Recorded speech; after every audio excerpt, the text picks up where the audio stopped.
Good morning everyone. आज की जो हमारी क्लास है उसमें हम पेट्रोमाइजन के एमोसिट लार्वा को पढ़ेंगे। देखिए, हमारे पेट्रोमाइजन से दो प्रश्न आते हैं। पहला प्रश्न तो आता है कि पेट्रोमाइजन के पर संक्षिप्त टिप्पणी लिखिए या इसको विस्तार पूर्वक समझाइए। दूसरा हमारा जो इसी यूनिट से प्रश्न आता है कि पेट्रोमाइजन में एमोसिएट लार्वा को समझाइए। अब देखिए, एमोसिएट लार्वा को समझाना है तो उससे पहले आपको थोड़ा जनन के बारे में लिखना जरूरी है कि इस लार्वा का निर्माण कैसे हो रहा है। देखिए, मैं आपको एक बार रिवाइज करा देता हूं कि हमने लास्ट की क्लास में पढ़ा था पेट्रोमाइजन के अंदर कि पेट्रोमाइजन में जब प्रजनन का समय आता है तो नर और मादा अगर अलवणीय जल में रह रहे हैं, भले लवणीय जल में रह रहे हैं, वह ऊंचे स्थानों की ओर क्या करते हैं, गमन करते हैं। अब ऊंचे स्थानों पर गमन करने के दौरान ये सामान्यतः क्या करते हैं, वहां जाके सबसे पहले घोंसले का निर्माण करते हैं। घोंसले का निर्माण करने के पश्चात नर और मादा एक कर्म से मैथुन क्रिया करते हैं, जिसमें पहले वो शुक्राणु का त्याग करते हैं। पहले मादा अंडाणु और नर शुक्राणु का त्याग करते हैं। शुक्राणु और अंडाणु के मिलन से निषेचन प्रक्रिया क्या होती है, पूर्ण हो जाती है। निषेचन कैसा है, बाह्य प्रकार का है। जैसे अंडे देने की प्रक्रिया खत्म होती है, मादा की कई कारणों से प्रसव पीड़ा कह दीजिए, भोजन नहीं करने के कारण मौत हो जाती है। उसके पश्चात नर है, वो उन अंडों की देखभाल करता है। कुछ समय बाद जैसे ही उन अंडों से बच्चे बाहर निकलते हैं, उन जैसे ही सबसे लास्ट बच्चा बाहर निकलता है, उसके पश्चात नर की मौत हो जाती है। इसके अलावा अगर अपन जनन में और लिखना चाहें तो बता सकते हैं कि ये एक लिंगी होते हैं। अब जो अंडे से बच्चा बाहर निकला है वह प्रारंभ में कैसा है, लार्वा है, और पेट्रोमाइजन के लार्वा को एमोसिएट लार्वा कहते हैं। इसीलिए ध्यान रखना, कई बार एक नंबर का प्रश्न भी आ चुका है कि एमोसिएट लार्वा किस जंतु का होता है या पेट्रोमाइजन के लार्वा का नाम बताइए और इसको समझाइए। तो सीधो से वर्ड में आप दोबारा सुन लीजिए। कई बार एमोसिएट लार्वा का नाम सीधा नहीं आता, वो कहता है कि पेट्रोमाइजन के लार्वा का नाम लिखिए और इसको समझाइए। तो हमें कहने का मतलब क्या है, हमें एमोसिएट लार्वा को समझना है। अब देखिए, होता क्या है कि एमोसिएट लार्वा प्रारंभ में, क्योंकि देखिए प्रारंभ में क्या है कि अभी तक जब अंडे से लार्वा बाहर निकला है तो ये लार्वा कहां पर है, ये स्वच्छ जल में, क्योंकि नदी के ऊपरी हिस्से में अभी ये स्थित है। अब नदी के ऊपरी हिस्से में स्थित है, इसीलिए प्रारंभ में लार्वा, ये ध्यान रखिएगा, प्रारंभ में लार्वा, नोट करते रहिएगा, प्रारंभ में लार्वा स्वच्छ जलीय एवं सामान्यतः जल की तली में रहता है।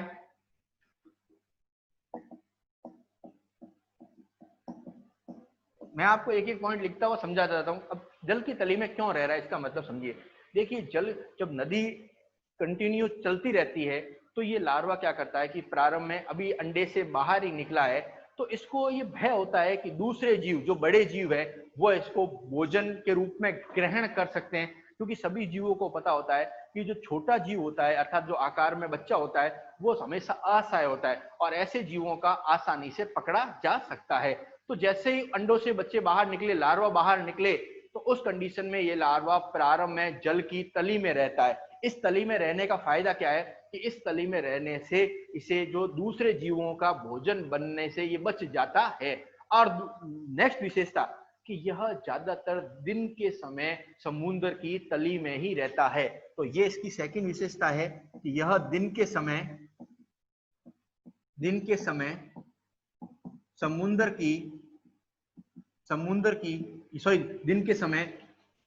स्वच्छ जल की तली में रहता है और रात में ये क्या करता है, भोजन करता है। और रात में यह भोजन करता है। अब दिन में ये तली में बैठा है, इसकी क्यों विशेषता, इसको भी समझ लीजिए।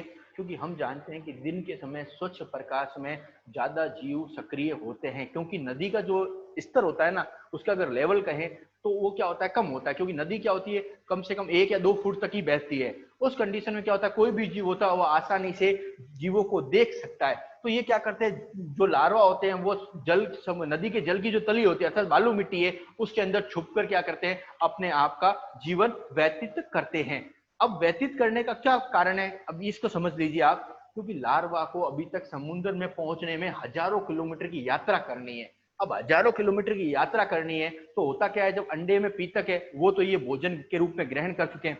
अब जब अंडे से ये बाहर निकलते हैं तो ये प्रारंभ में क्या होते हैं, ये भूखे होते हैं। अब इस भूख के कारण इनको पहले क्या भोजन ग्रहण करना जरूरी होता है। अगर ये भोजन ग्रहण नहीं करेंगे तो कुछ दूरी तैरने के पश्चात इनकी मौत हो सकती है। तो इस कंडीशन में ये क्या करते हैं, समुद्र की तली में रहेंगे और साथ में रात को क्या करेंगे, भोजन ग्रहण करेंगे। अब ध्यान रखना, सबसे बड़ी बात होती है कि ये प्रारंभ में जो समुद्र की जो स्वच्छ जल की तली में अंग्रेजी के वर्ण यू के समान रहते हैं। यह तली में अंग्रेजी के वर्ण यू के समान रहते हैं। अब देखिए यू का समान रहने का मतलब क्या है, इस चीज को आप यहां से एक डायग्राम द्वारा समझ लीजिए। मान लीजिए ये एक नदी का तल है। अब ये जो जीव होगा, लार्वा है, ये अंग्रेजी के वर्ण यू के समान रहता है, अंग्रेजी के वर्ण यू के समान। अब देखिए अंग्रेजी के वर्ण यू के समान का पॉइंट क्या हुआ, इसको आप समझिए। अब यू के समान का मतलब क्या हुआ कि इसमें एक सिरा तो क्या होगा, हमेशा मुख का होगा, और दूसरा पॉइंट क्या होगा, गुदा। एक से तो जल, अब देखिए एक से तो भोजन हमेशा प्रवेश करता रहे, दूसरे से अपशिष्ट पदार्थ वो क्या हो, बाहर निकलते रहे। अब इसमें क्या होता है कि देखिए अब इसकी सबसे बड़ी विशेषता क्या होती है कि जो भी जल आ रहा है, अब देखिए जल होता है, हम जानते हैं जल के अंदर सूक्ष्म जीवाणु, छोटे जीव क्या होते हैं, भोजन के रूप में मिले हुए होते हैं। अब ये क्या करेगा, जो जल आ रहा है, जो जल कंटिन्यूस के ऊपर से बह रहा है, ये क्या करेगा, उसको मुख के अंदर लेगा, और मुख के अंदर लेने के बाद इस जल को ग्रसनी में भेजेगा। इस जल को कहां भेजेगा, ग्रसनी में।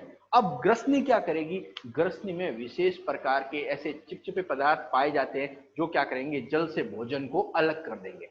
जल से भोजन को अलग कर देंगे, ये अपन बाद में पढ़ेंगे, मैं बेसिक समझा रहा हूं अभी, कि जल से भोजन को अलग कर देंगे और इस जल को वापस कहां भेजेंगे, इस जल को वापस भेजेंगे वो गिल्स में। देखिए इसमें दो क्रियाएं हो रही, ध्यान रखिए। भोजन, जल और भोजन आया, ग्रसनी में पहुंचा, भोजन अलग हो गया, अब जल को कहां भेज दिया, गिल्स में। अब गिल्स में भेजने का मतलब क्या है, श्वसन प्रक्रिया होना, और जब श्वसन प्रक्रिया हो जाएगी तो इस जल को वापस क्या कर दिया जाएगा, बाहर भेज दिया जाएगा। अब बाहर भेजने से क्या हुआ, इसमें भोजन की भी प्रक्रिया हो गई और श्वसन की प्रक्रिया भी पूर्ण हो गई। अब भोजन और श्वसन होने के बाद जो अपशिष्ट पदार्थ है वो इसके पिछले सिरे से बाहर निकल जाते हैं। तो ये इसकी सबसे बड़ी विशेषता थी। अब हम लार्वा का डायग्राम बना लेते हैं।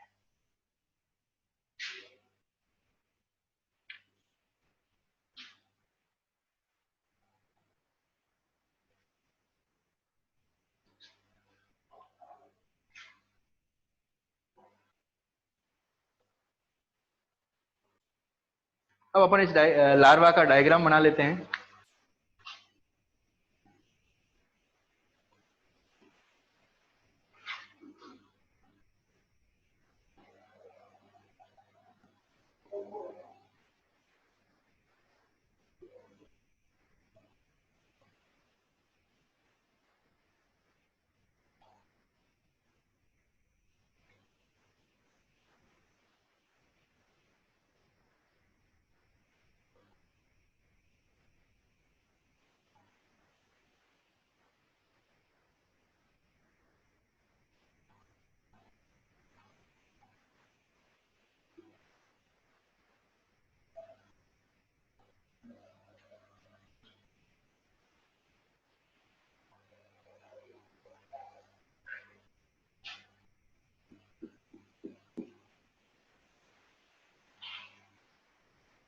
अब देखिए इस लार्वा के सबसे बड़ी विशेषता क्या है कि देखिए लार्वा की वापस रिवाइज कर रहा हूं, हम जानते हैं इसमें कितने गिल्स होंगे, 7 जोड़ी, तो ये होते हैं गिल्स। इनकी संख्या कितनी होती है, 7 जोड़ी। तो आप यहाँ पर लिख सकते हैं 7 जोड़ी। ऊपर की ओर क्या होगी, आई होगी, और नीचे की ओर क्या होगा, चूसक कीप, जिसको अपन अगर कॉमन भाषा में कहें तो क्या कहते हैं, ऑरल हुड या शक्कर भी कहते हैं। फिर इसके बाद जस्ट पीछे की ओर क्या होता है, फर्स्ट डोर्सल फिन, पृष्ठ पंख जिसको अपन कह रहे थे फर्स्ट, उसके जस्ट पीछे की ओर कौन सा होता है, second dorsal fin, second dorsal fin, पीछे की ओर कॉडल फिन जिनको पूंछ पंख कहते हैं। और पूंछ पंख की क्या विशेषताएं होती है, यह तैरने में सहायता करता है। और ये जस्ट होता है क्लोका, ये क्लोका पॉइंट है।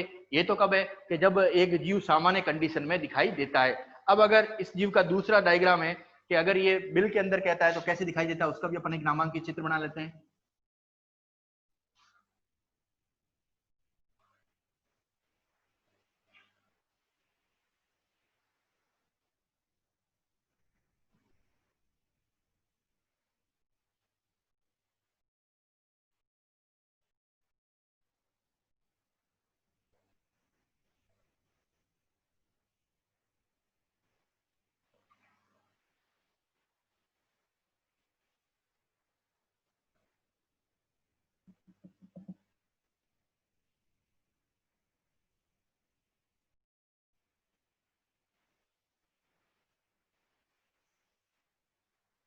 तो ये इसका जब जल के भीतर रह रहा है तो किसके अंग्रेजी के वर्ण यू। अब इसकी आंख ऊपर है, जस्ट गिल थोड़ा सा हल्का सा ऊपर होते हैं, और पीछे की ओर क्या होता है, अपशिष्ट पदार्थ निकलने के लिए क्या होते हैं, कि इसकी स्थान होते हैं। अब ये डायग्राम बनाने के बाद अपन इसकी संरचना के एक एक पॉइंट को पढ़ लेते हैं।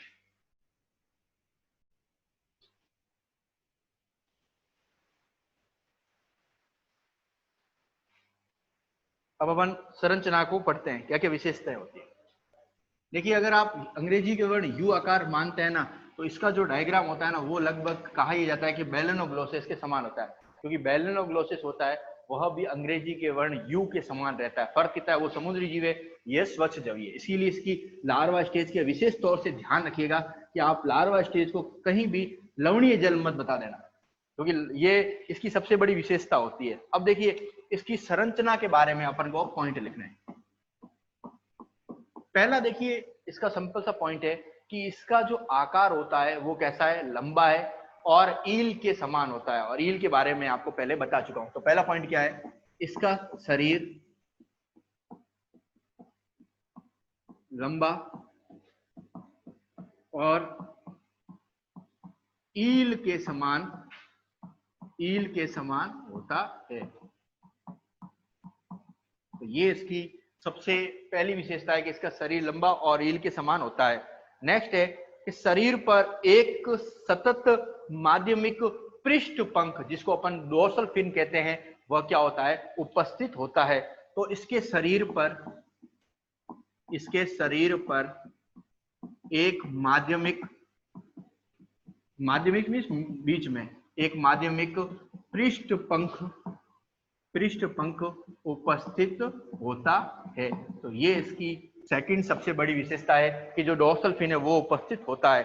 नेक्स्ट, मुख है वह शरीर के अग्रतम भाग में स्थित होता है और एक चूसकी कीप द्वारा या शक्कर द्वारा जो है, या मुख कीप कह रहे हैं, उसके द्वारा क्या होता है, घिरा रहता है। तो थर्ड पॉइंट क्या है, मुख शरीर के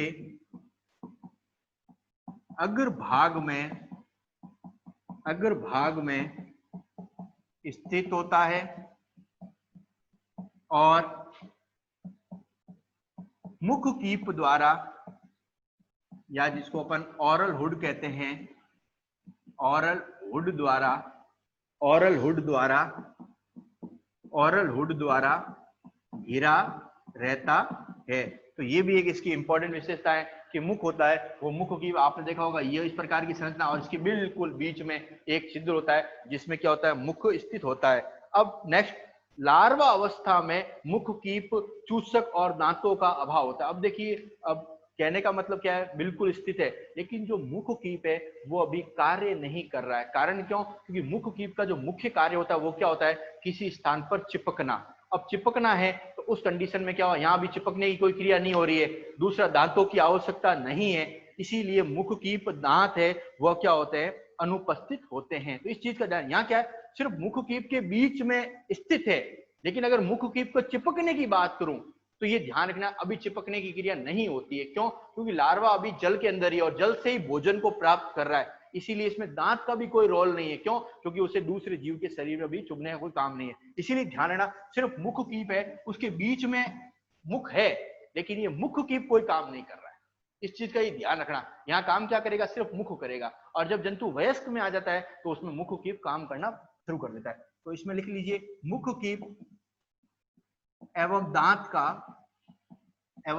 का अभाव होता है। अभाव का मतलब काम नहीं कर रहे हैं, और काम नहीं कर रहे तो उस पर हो या ना उसका कोई इंपॉर्टेंट नहीं रहता। अब नेक्स्ट है कि इसमें स्पर्शक मुखवर्ती, मुख के भीतर की ओर स्पर्शक एंडोस्टाइल और परिघर्षणी खांच, परिघर्षणी खांच है वो क्या है? उपस्थित होते हैं। अब परिघर्षणी खांच की क्या विशेषता है? भोजन के जो कण होते हैं वो इन खांचों में फंस जाते हैं। तो कहने का मतलब, आपने कभी दरारें देखी होगी तो आपने देखा होगा इन दरारों में जब जल निकलता है तो छोटे जो कण होते हैं वो इन दरारों में इकट्ठे हो जाते हैं। अगर इस विधि का सबसे ज्यादा आपने यूज देखा होगा तो मैं आपको एक कॉमन बात बता देता हूँ कि नेक्स्ट है इसमें मुखवर्ती स्पर्शक, इसमें मुखवर्ती स्पर्शक परिघर्षणी खांच एवं एंडोस्टाइल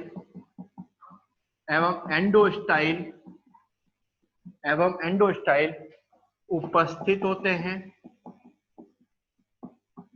एंडोस्टाइल उपस्थित होते हैं। तो ये इसकी एक विशेषता है। नेक्स्ट क्या है? इनमें जो सिर होता है वह अस्पष्ट होता है, क्योंकि अभी लार्वा वयस्क में परिवर्तित हो रहा है, इसीलिए क्या होता है, इनमें सिर होता है अस्पष्ट होता है, और इसके मध्य में एक माध्यमिक नासा छिद्र होता है वह उपस्थित। अभी ये लार्वा बिल्कुल छोटी स्टेज में, इसीलिए इनका सिर क्या होता है? इनका सिर अस्पष्ट होता है, अर्थात अपन स्पष्ट नहीं कह सकते कि ये सिर ही है। एवं मध्य में एक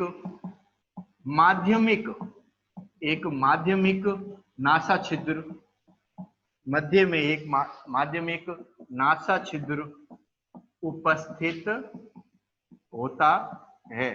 तो ये भी इसकी एक बड़ी विशेषता है कि मध्य में एक माध्यमिक नासा छिद्र उपस्थित होता है। नेक्स्ट, युग्मी नेत्र मोटी त्वचा और मांसपेशियों से ढके रहते हैं, अर्थात जो नेत्र होते हैं वह मोटी भित्ति युक्त तथा मांसपेशियों से क्या होते हैं? ढके रहते हैं, लेकिन ये अल्प विकसित होते हैं, अभी पूर्ण विकसित नहीं हुए, ये ध्यान रखिएगा। इनके नेत्र होते हैं मोटी भित्ति युक्त, मांसपेशियों से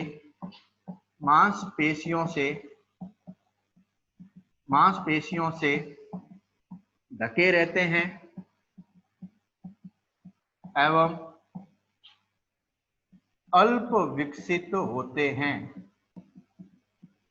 अल्प विकसित होते हैं। अर्थात अभी क्यों पूर्ण विकसित नहीं, इसका समझ लीजिए, क्योंकि अभी ये सिर्फ जब कुछ दिन तक अभी अग्रजीवन युग समान में रहेंगे, उस कंडीशन में क्या ये अपने मुंह को खोल देंगे, जल द्वारा प्रवेश करेगी और उससे भोजन अलग हो जाएंगे, तो इसका नेत्र का भी कोई काम नहीं है। इसीलिए ध्यान रखना, इसमें नेत्र होते हैं वो अल्प विकसित हो सकते हैं। नेक्स्ट, इनके पाचन संस्थान में आहार नाल, यकृत और पित्त वाहिनियां तथा पित्ताशय उपस्थित होते हैं। नेक्स्ट, इनके आहार नाल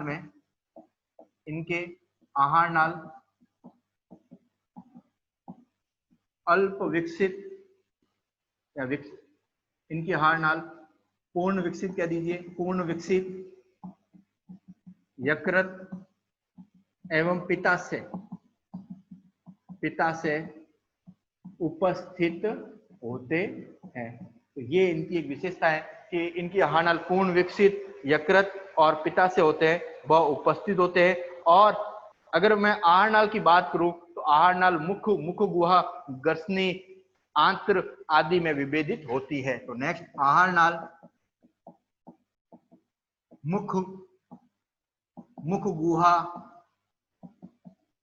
ग्रसनी, आंत्र आदि में विभेदित होती है।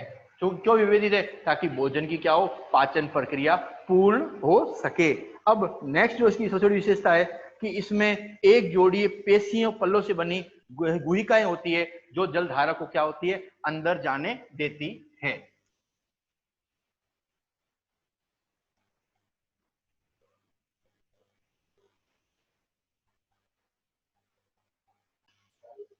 नेक्स्ट है, देखिए इनमें श्वसन होते हैं। अब ये विशेष ध्यान रखिएगा, इनमें श्वसन 7 जोड़ी गिल्स द्वारा होता है।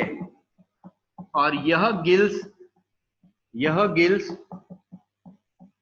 गिल्स कोष्ठ में, ये ध्यान रखिएगा, ये जो गिल्स होते हैं वह गिल्स कोष्ठ होते हैं, उनमें क्या होते हैं, स्थित होते हैं। यह गिल्स कोष्ठ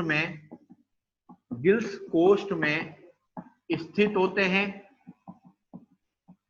जो ग्रसनी के भीतर की ओर होते हैं, जो ग्रसनी के भीतर की ओर होते हैं। अब देखिए इस चीज को आप समझ लीजिएगा, पहले मैं समझा देता हूं फिर आपको लिखा रहा हूं कि देखिए होता क्या है, जो ग्रसनी है उसके जस्ट भीतर की ओर क्या होते हैं, क्लोम कोष्ठ होते हैं, गिल्स कोष्ठ होते हैं, जिनमें क्या होते हैं, गिल्स स्थित होते हैं। अब इसमें देखिए होता क्या है, इस गिल्स के किसी भी गिल्स में जल प्रवेश करने के लिए और निकलने के लिए 2 स्थान होते हैं।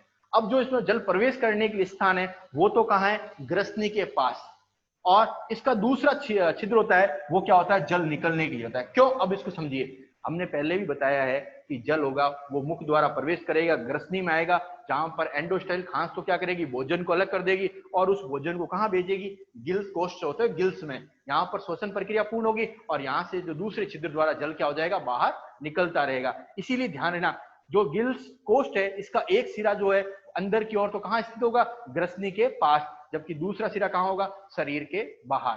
तो ये पॉइंट अपन अब लिख लेते हैं। गिल्स कोष्ठ का आंतरिक सिरा ग्रसनी के बाहर, ग्रसनी के पास,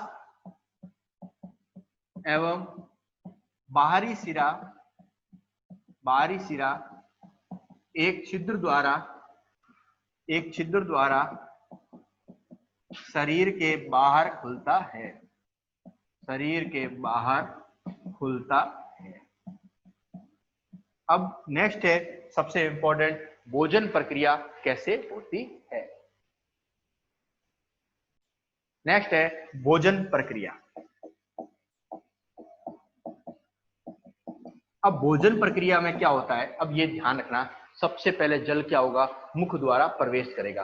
वो मुख द्वारा प्रवेश करता हुआ जल कहाँ जाएगा, मुख द्वारा में, मुख के अंदर की विशेष पेशियां होती है जो क्या करेगी, एक जल धारा उत्पन्न करेगी, वो जल को कहाँ भेजेगी, ग्रसनी में भेजेगी। जो ग्रसनी में क्या होते हैं, विशेष प्रकार की एंडोस्टाइल श्लेष्मा पाई जाती है, जो क्या करती है, जल से भोजन के कणों को क्या करेगी, अलग कर देगी। इसके पश्चात इस जल को कहाँ भेजेंगे, जो गिल कोष्ठ है उसके भेजेंगे और वहां से जल को कहां निकाल दिया जाएगा, शरीर के बाहर भेज दिया जाएगा। तो सबसे पहले क्या होगा, पढ़ लीजिए कि मुख द्वारा जल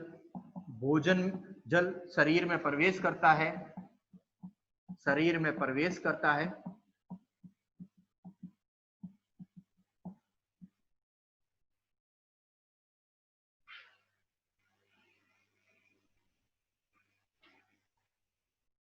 नेक्स्ट, मुख की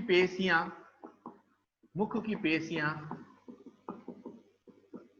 जलधारा की निरंतरता को बनाए रखती है। नेक्स्ट, इसके पश्चात जल ग्रसनी में पहुंचता है,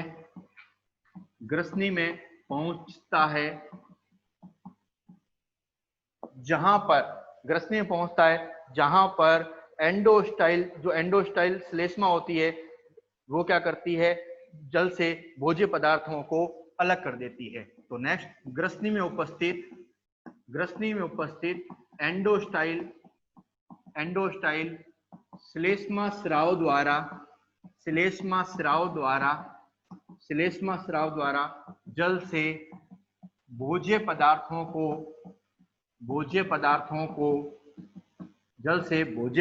को अलग कर देती है। अब जल से भोज्य पदार्थों को अलग कर दिया, अब इन भोज्य पदार्थों को कहां भेजेगी? गिल कोष्ठ में। अब जल से भोज्य पदार्थों को अलग कर दिया, अब इसके पश्चात क्या बच गया? सिर्फ जल बच गया। अब इस जल को कहां भेजेंगे? इस जल को गिल कोष्ठ में भेजेंगे, जहां पर श्वसन प्रक्रिया होगी और इसके पश्चात जल को बाहर शरीर से भेज दिया जाएगा। इसके पश्चात जल को गिल कोष्ठ भेजा जाता है,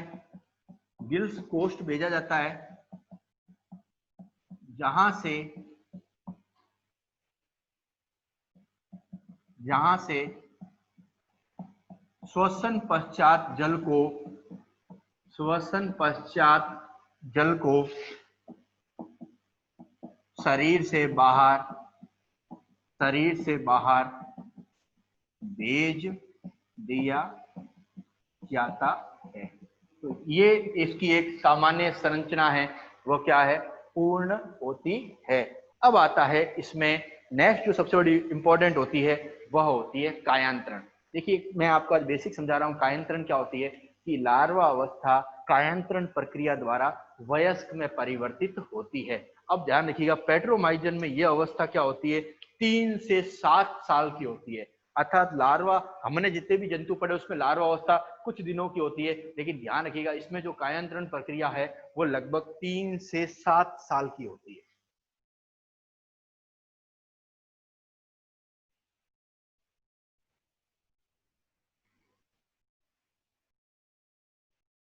नेक्स्ट है कायांतरण। कायांतरण के पश्चात ये वयस्क में परिवर्तित हो जाएगा। तो यह अवस्था, सबसे इंपॉर्टेंट पॉइंट क्या है? यह अवस्था 3 से 7 वर्ष तक की होती है। ये 3 से 7 साल तक की अवस्था होती है और इसमें लार्वा में कई प्रकार के परिवर्तन होते हैं, जिनको अब हमारी नेक्स्ट क्लास में पढ़ेंगे।